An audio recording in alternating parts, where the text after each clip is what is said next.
Fox 2 News. News that works for you. Starts now.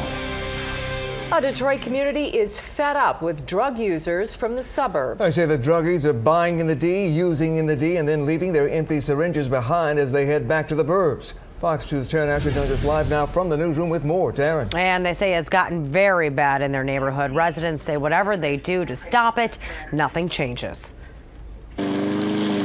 They keep the grass cut, plant trees, and try to pick up the trash left behind. Despite the looters and illegal dumpers, residents who are trying to survive on Wagner Street do their best to keep this southwest neighborhood clean.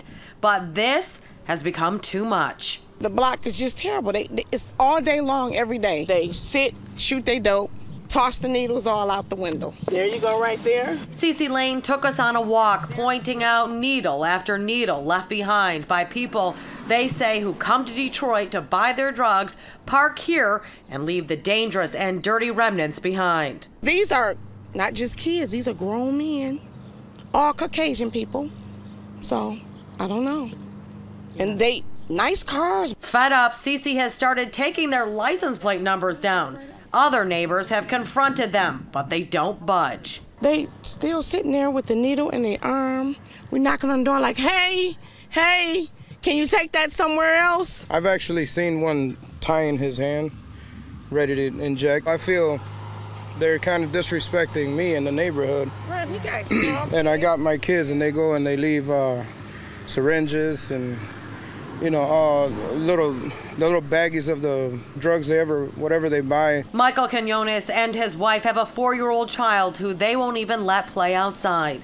This may be new to their neighborhood, but it's a problem that's been going on in Detroit for years. According to a police source who worked in narcotics, he says you can bet a new dope house likely popped up in the area. People come in from the burbs, buy their drugs, park, get their fix, and go home.